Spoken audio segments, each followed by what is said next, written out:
Thank you, Linda. It is with great pleasure that I welcome today former MP and head of the civil moderation gathering, Mosbah Al Ahdab. Mosbah, I'm going to get right to it.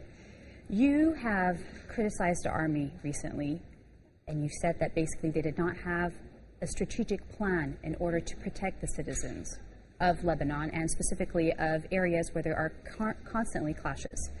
And yesterday in Arsel, 3 soldiers fell. So why is the Lebanese army being attacked? Well, the Lebanese army has paid very high prices also in the north, not only in Arsel. There are many martyrs of the Lebanese army in Tripoli, in the north of Lebanon, and let's not forget Nahr al-Beirut. So I did not criticize the Lebanese army as an institution. I will not, and nobody would. And no Lebanese would criticize the Lebanese army as an institution. This is our institution, and if we do not have a militia, we can only be protected by the Lebanese army.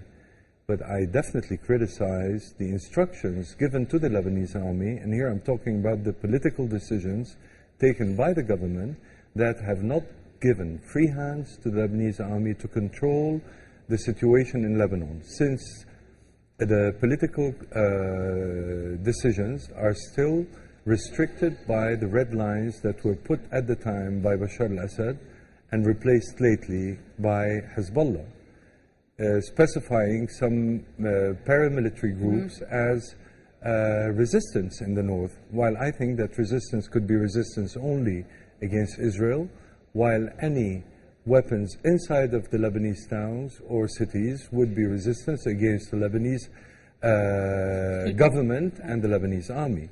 So if we really want to support the army, we have to give free hands to the army and to cover the army politically in order to be able to do its tasks, which is to remove weapons equally on both sides of any confrontation. Speaking of towns that are being attacked, calm prevailed in Tripoli today for the first time in over a week, amid warnings from a rights organization that the state should address grievances to prevent an all-out war.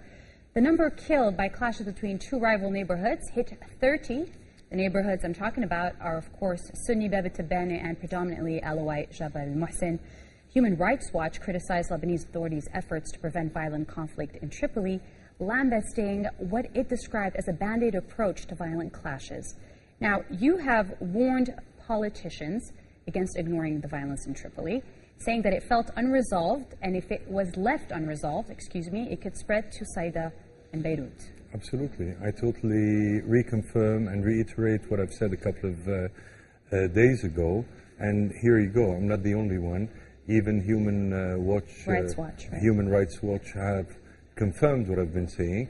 Unfortunately, the Lebanese institutions have not been moving well enough to stop any confrontations happening in Tripoli. I would say even the opposite. What can the government do in order to contain the violence that's happening in Tripoli? Well, let me tell you, first, those who are fighting on the confrontation lines in Tripoli, if they don't have ammunition, they cannot fight.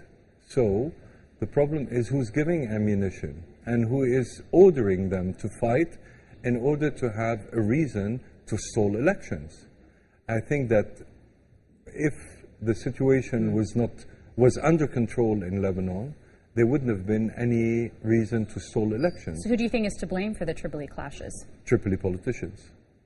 Tripoli politicians who have the means to support fighters over there and who have the means to request from the Lebanese security institutions to protect them. But you know about this because you're a Tripoli politician yourself, and you know that basically the army is also vulnerable to attack. So what can the army do with the help of the state in order to help contain what's quickly spreading now? The army shouldn't be an observer. The army should go in depth within the confrontation lines rather than going into Jabal Muhsin. It should go where the militia is in Jabal Muhsin rather than standing in between the militia and Jabal Muhsin, that it would not touch, since it's one of the red lines, and the army ends up being between the militia and Jabal Muhsin and the fighters of Bab al-Tabani.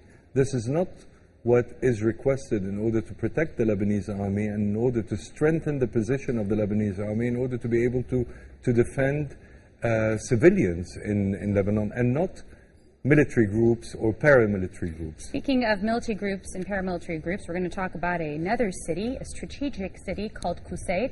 Well, Syrian elite forces and fighters from Hezbollah have been sent to reinforce government troops battling rebels in the strategic town of Qussair that borders Lebanon. Government fighter jets bombed rebel zones of the town as regime forces ready to launch a major assault, according to the Syrian Observatory for Human Rights. Now, control of Qussair is essential for the rebels because it's their principal transit point for weapons and fighters from across the border in Lebanon. It is also strategic for the regime because it is located on the road linking Damascus with the coast.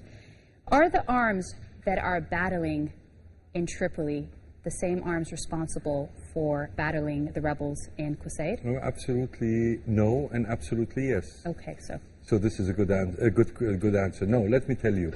I don't think that the rebels in Qussair need the support of Tripoli. It's not true what Bashar al-Assad said a while ago, saying that he had no revolution in Syria, and the only fighters that he had to cope with were the fighters coming from the Sunni Emirate of Tripoli. It is absolutely fake. It's not true. It's wrong.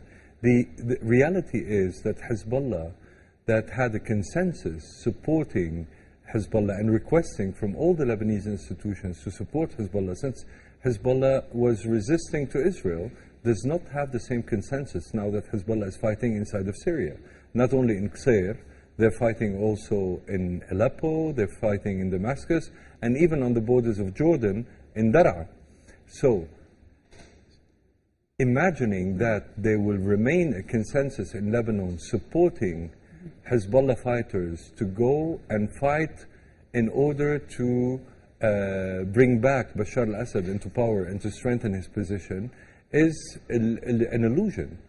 The problem existing in Lebanon now is that Hezbollah is trying to continue business as usual, as though the army still has to support, and the Lebanese institutions still have to support a resistance structure in Lebanon against an enemy occupying the Lebanese territories, while in the same time they are going into a fight in Syria that is not accepted by the majority of the Lebanese. So this is where I think that there should be a responsibility. From whom? Who should be responsible? The government. But the government's been trying to block this, but they can only do so much. There isn't even a government in place. This is not true. There's a caretaking government. Right. And look at what's happening in Tripoli. They gathered yesterday in order to discuss the electoral law, while they could have gathered, because there are 30 people dead in Tripoli and 300 injured. So the caretaking government can do something, but I do not expect anything from this government, since before becoming a caretaking government, it never took a decision. So I think that so therefore you can't expect the government to do anything. Yes, but right. Any new government in Lebanon should be able to take decisions in order to neutralize the action of the Lebanese institutions and not have them under the instructions of Hezbollah, that is going to a fight in Syria in order to strengthen the position of Bashar al-Assad. This is not our fight. This is not our war in Lebanon. What we should do is try to protect our institutions as much as possible in those very bumpy periods we're going through.